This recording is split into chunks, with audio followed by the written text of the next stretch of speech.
ఆదిపర్వంలో కర్ణుని యొక్క జననాన్ని నన్నయ్య గారు తెలియచేశారు.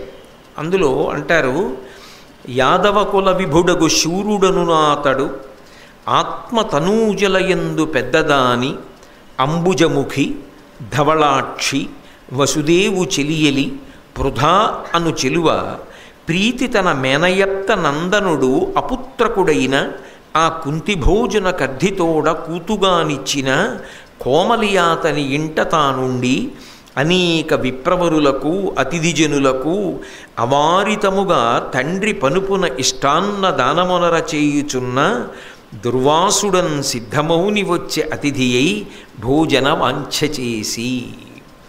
మహాభారతాన్ని ఇంత పెద్ద మలుపు తిప్పడంలో కూడా దుర్వాసో మహర్షిదే ప్రధాన పాత్ర. యథార్థమునకు కుంతీదేవి జన్మించింది ఎక్కడ అంటే శూరుడు అనబడేటటువంటి ఒక మహానుభావుడికి కుమార్తెగా జన్మించింది. ఆయన కుమారుడే వసుదేవుడు. అందుకే ఆ శూరుని యొక్క వంశంలో వచ్చినటువంటి వసుదేవుని యొక్క చెల్లెలు.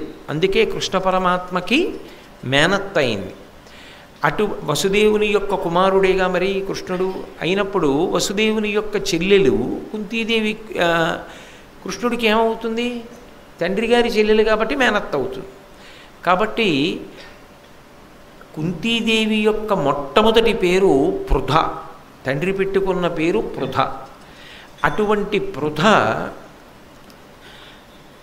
పెరిగింది మాత్రం కన్న తండ్రి దగ్గర పెరగలేదు.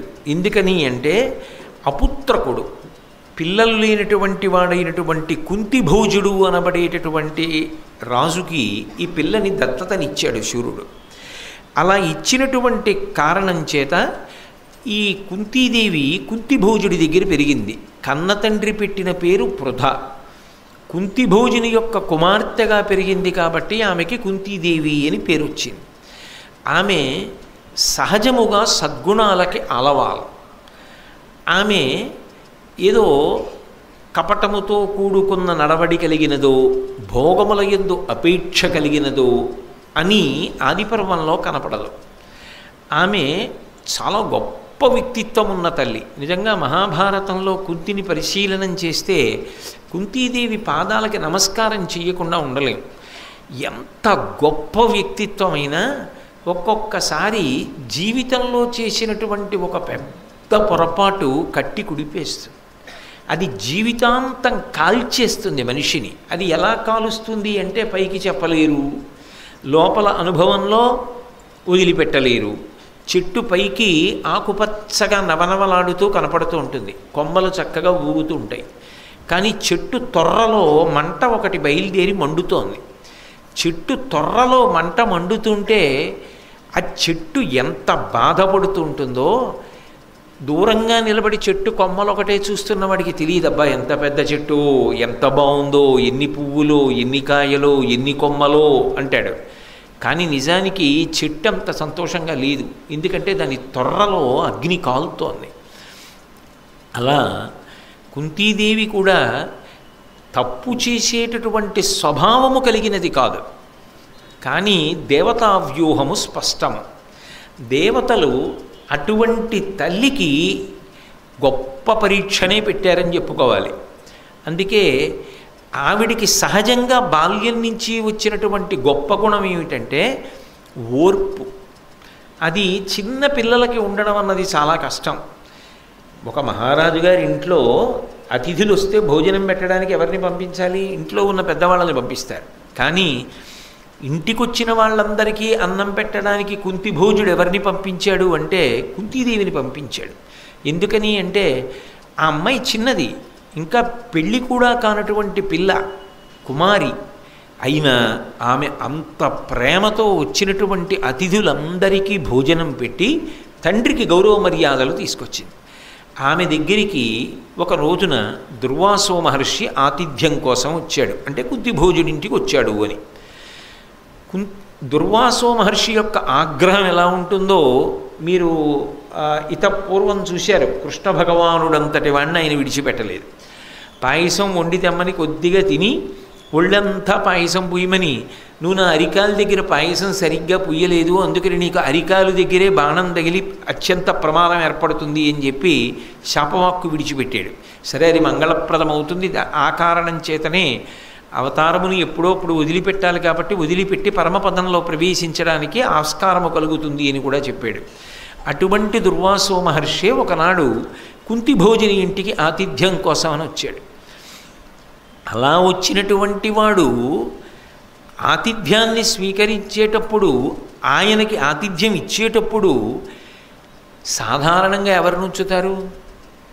ఎవరైనా పరిణతి కలిగిన వాళ్ళు కాస్త వయస్సులో పెద్దవాళ్ళని పెడతారు. ఎందుకంటే ఆయన సామాన్యుడు కాడు, క్రోధధారి, ఏమో ఎప్పుడేం కోపం వస్తుందో కాస్త పెద్దవాళ్ళని చూడమని అంటారు. కానీ చిత్రం ఏమిటంటే కుంతీదేవే సపర్య చేసింది, కుంతీదేవే భోజనం పెట్టింది. అంటే వయసుతో సంబంధం లేకుండా ఆవిడ పరిణతి అటువంటిది. ఆయన భోజనం అంతా చేశాడు. కుంతీదేవి చేసిన సేవల చేత ఎంతో సంతోషాన్ని పొందాడు. ఒక పెళ్ళి కాని పిల్లకి ఆ వరం అవసరమా అని మనం అనుకుంటామేమో, కానీ భారత కథా గమనానికి ఆ వరం ఎంతో అవసరమని త్రికాలవేది అయినటువంటి మహర్షి భావన చేసి ఉంటాడు. అందుకే ఆయన వెళ్ళిపోతూ ఒక వరం ఇచ్చాడు. నువ్వు ఎప్పుడైనా ఎవరైనా దేవతని నేను నీకు ఉపదేశం చేసిన మంత్రం చేత ఆహ్వానం చేస్తే వాళ్ళొచ్చి నీకు సంతానాన్ని అనుగ్రహిస్తారు అని చెప్పి ఆ మంత్రాన్ని ఉపదేశం చేసి వెళ్ళిపోయాడు. ఆయనతో ఉండే గొడవ ఎలా ఉంటుందంటే, ఈ మంత్రం నాకెందుకు అంటే అదో గొడవ, అందుకని ఇచ్చింది పుచ్చేసుకుంటే అయిపోతుంది. అందుకని ఆ మంత్రాన్ని ఒక కన్య ఉపదేశాన్ని పొందింది. అది నిజానికి తర్వాత కాలంలో భారతాన్ని నిలబెట్టింది. ఆ వరం వల్లే కదా ధర్మరాజు గారు, భీముడు, అర్జునుడు, నకులుడు, సహదేవుడు పుట్టారు. ఆ వరమే నిజానికి భారతాన్ని దుర్యోధనుడి వైపు నుంచి కూడా నడిపించడానికి కారణమైంది. ఈ వరం కుంతీదేవిలో ఎందుకో ఒకప్పుడు ఒక చాపల్యానికి కారణమైంది. ఆమె సహజముగా చాపల్యము కలిగినటువంటి పిల్ల మాత్రం కాదు. అప్పుడు ఏమనుకోవాలి అంటే, బుద్ధిని ప్రచోదనం చేసేవాళ్ళు ఎవరు? దేవతలు ప్రచోదనం చేస్తారు. అందుకే కదా ఏ పూజ చేసినా ఆఖరణ లఘుగాయత్రిలో ప్రచోదయాత్ అని అడుగుతారు. ఎందుకో ఒక రోజున ఆమె బుద్ధి అలా ప్రచోదనమైంది. ఆమె గంగా స్నానానికి వెళ్ళింది. గంగలో స్నానం చేసి చూసేటప్పటికీ భానోదయం అవుతోంది. సూర్యబింబాన్ని చూసింది. ఎర్రటి బింబాన్ని తదేకంగా చూడరు, బంగారు వర్ణంలోకి వచ్చినటువంటి బింబాన్ని చూసింది. అది ఎంతో అందంగా ఉంటుంది, మాంసచిక్షువుతో చూడడానికి యోగ్యంగా ఉంటుంది. ఆ బంగారు రంగులో ఉన్న బింబాన్ని చూసేటప్పటికీ ఆవిడికి ఎందుకో దుర్వాసో మహర్షి ఇచ్చినటువంటి వరం జ్ఞాపకానికి వచ్చింది. అబ్బా, వెలుగుల ముద్ద, బంగారు వర్ణంలో ఉన్నాడు, ఇట్లాంటి పిల్లాడు నాకు పుడితే అనుకుంది. అసలు అప్పుడు ఎందుకు ఆలోచన ఆవిడికి? ఎందుకో అప్పుడు వచ్చింది ఆలోచన. అసలు అలా అని చూస్తే ఏమవుతుందో చూద్దాం అనుకుంది. లోకంలో ఎలా ఉంటుందంటే కొన్ని ఇలా చేస్తే ఏమవుతుందో చూద్దామనో ఆలోచన వస్తూ ఉంటుంది. కానీ కుంతీదేవి అలా పరిణతి చాలా తక్కువ ఉన్నదని అనుకోవడానికి వీల్లేదు. పైగా అదే చిన్న విషయమా, చిరక విషయమా? ఓ పిల్లాడిని కన్నెపిల్ల పొందడం అంటే ఆమెకి తెలియదా దాని యొక్క విపరిణామములు ఎలా ఉంటాయో? అంటే తెలుసు ఆమెకు, కానీ దేవతా వ్యూహం అనే నేను అనుకోవలసి ఉంటుంది, మీరైనా భావన చేయవలసి ఉంటుంది. మహాభారతం ధర్మ సంస్థాపన కోసం జరిగిన కథ కాబట్టి అలా ఒక వ్యక్తి రాకపోతే, దుర్యోధనుడి పక్షాన నిలబడకపోతే భారత యుద్ధం జరిగే అవకాశం లేదు. అందుకే ఆమెకు ఆ చాపల్యం కలిగి గంగానదిలో స్నానం చేసి సూర్యబింబం వంక తిరిగి ఆ మంత్రము తనదగు హృదయమున అక్కన్య నిలిపి ఆదిత్యున కర్ఘ్యమెత్తి నాకు ఇమ్ము ప్రియమ్మున నీయట్టి పుత్రుని అంబుజమిత్ర అర్ఘ్యమిచ్చి ఆ సూర్యబింబానికి ఇస్తూ నీలాంటి కొడుకుని నాకు ఇయ్యి అంది. దేవతలకు ఒక లక్షణం ఉంటుంది. వాళ్ళని ఆ మంత్రంతో పిలిచినప్పుడు వాళ్ళు వచ్చి ఆ కోరుకున్న అనుగ్రహాన్ని కటాక్షించి వెళ్ళిపోతారు. అందుకని బింబం అక్కడే ఉంది. అందులోంచి సూర్యాంశలో సూర్యుడు బయలుదేరి వచ్చాడు, మాంసచక్షువుతో చూడడానికి వీలుగా. అయినా ఆయన తేజస్సు, ఆయన రూపం, ఆయన వైభవం అలా ఉంటుంది కదూ. ఆయన వచ్చాడు. వస్తే అని కేలుముగిచి నిలిచిన వనజాయత నేత్ర కడకు వచ్చెను గగనంబున నుండి కమలమిత్రుడు తన తీవ్ర కరత్వముడిగి తరుణద్యుతితో. బింబం క్షణానికి తేజస్సుని పుంజేసుకుంటూ ఉంటుంది. కానీ ఆయన ఏం చేశాడంటే తన తేజస్సుని బాగా తగ్గించేసుకొని ఆ పిల్ల చూడడానికి వీలుగా ఉండేటట్టుగా ఆకాశంలోంచి భూమి మీదకి దిగి ఆమె దగ్గరికి వచ్చాడు. ఆమె ఎప్పటికేం చేసింది? 2 చేతులు కైమోడ్చి కళ్ళు మూసి నమస్కరించి ప్రార్థన చేసింది. కళ్ళు తెరిచేటప్పటికి ఎదురుగుండా ఉన్నాడు. ఆ మంత్ర ప్రభావం అటువంటిది. కాబట్టి ఎదురుగుండా వచ్చాడు. వచ్చేటప్పటికే ఆమెకి జ్ఞాపకానికి వచ్చింది.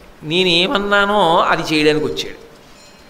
ఇప్పుడు ఆయన ఏం చేస్తాడు? వచ్చి ఆయన లాంటి పిల్లాడిని ఇస్తాడు. ఏం చేయాలి? ఈవిడే కన్యాగర్భం, ఉపద్రవం కదూ, ఎలా పెంచుకుంటుంది? అందుకని భయం వేసి వెంటనే అంది,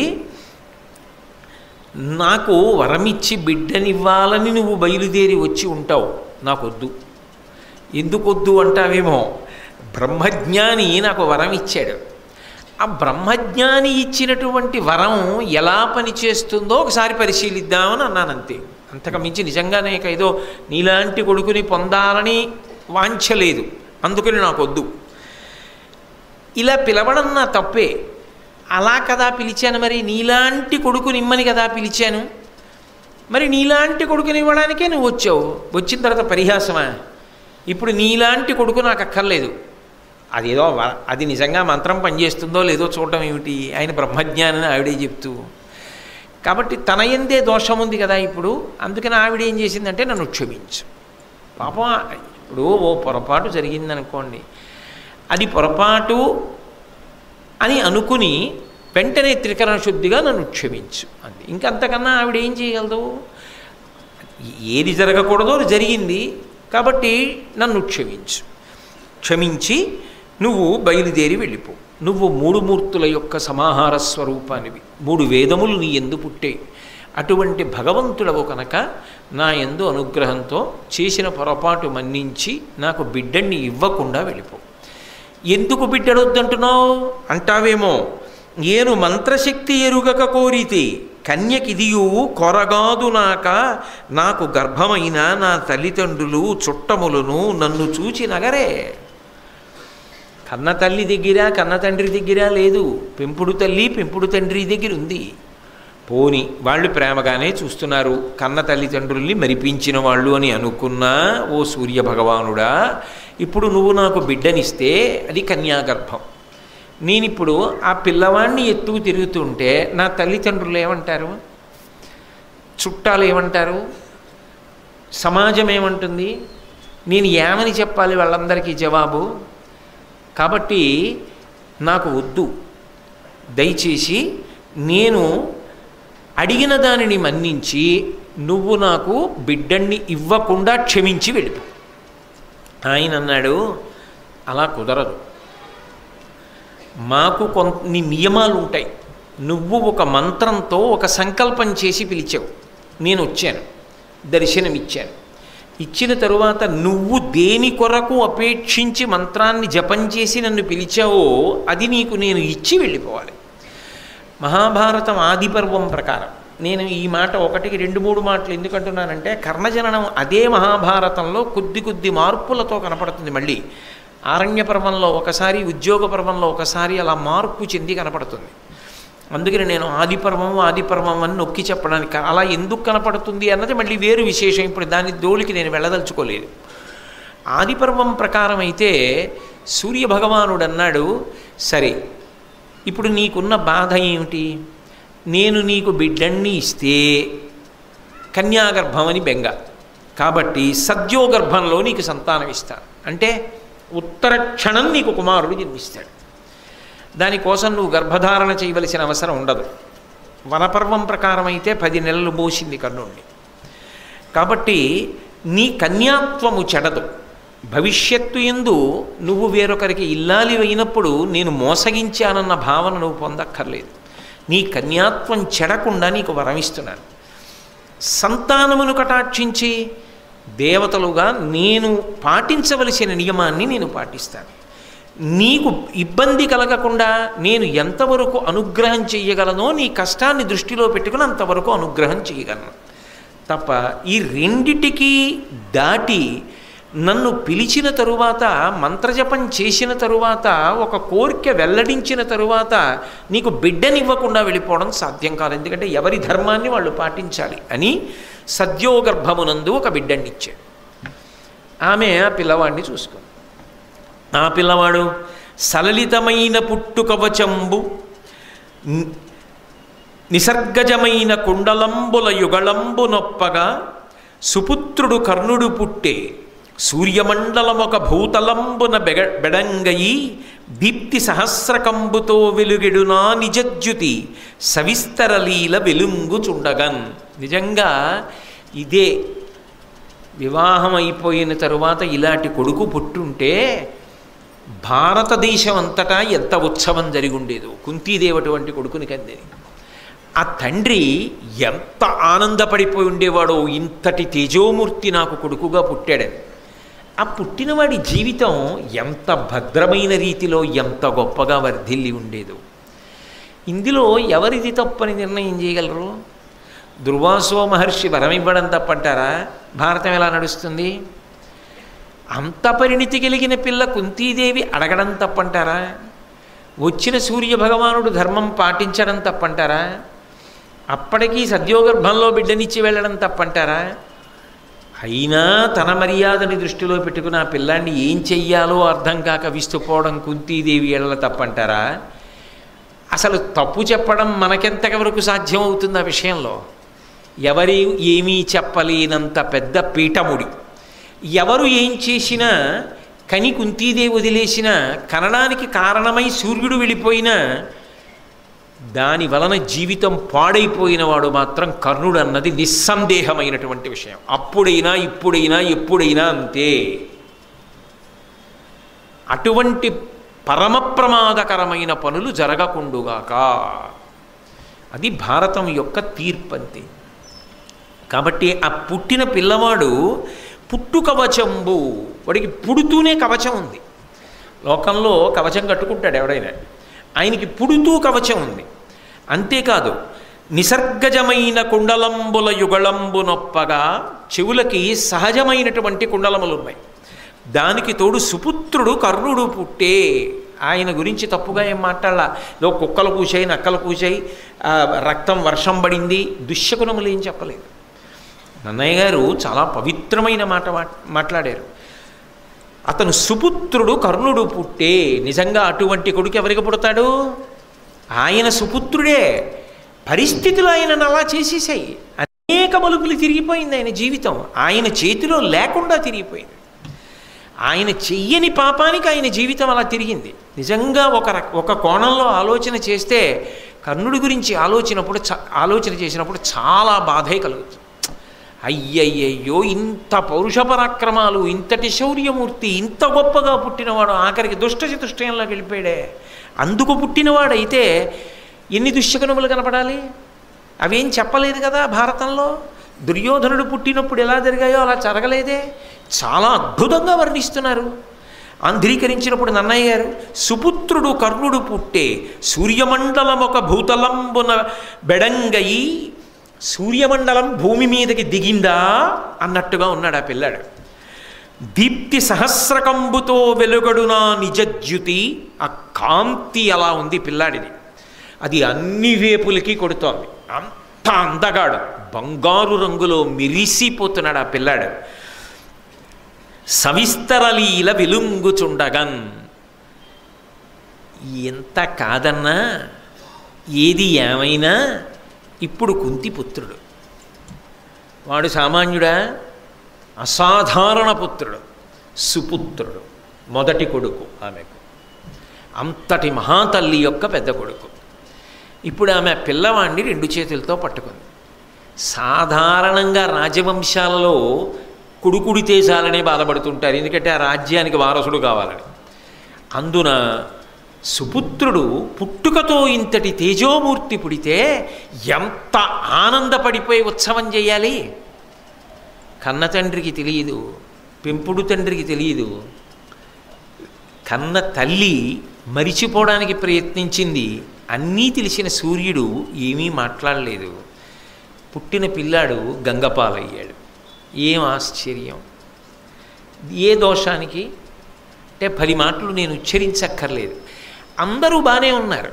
ఒక రకంగా ఆలోచించండి. కుంతీదేవికి తర్వాత ఏమైంది? పాండురాజు గారితో వివాహం అయింది.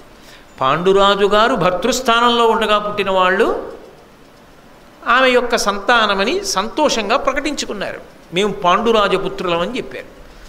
పాపం ఈయన చేసిన తప్పేమిటి? ఆయనదా తప్పు. ఆయన ఏమైపోయాడు? తల్లి ప్రేమని పొందాడా? కర్మసాక్షి లోకాలకు ప్రభువు సూర్యుడి యొక్క ప్రేమని పొందాడా? ఎవరి ప్రేమని పొందాడు? ఆ పిల్లవాడిని ఎత్తుకుంది, చూసింది, వదలలేకపోయింది.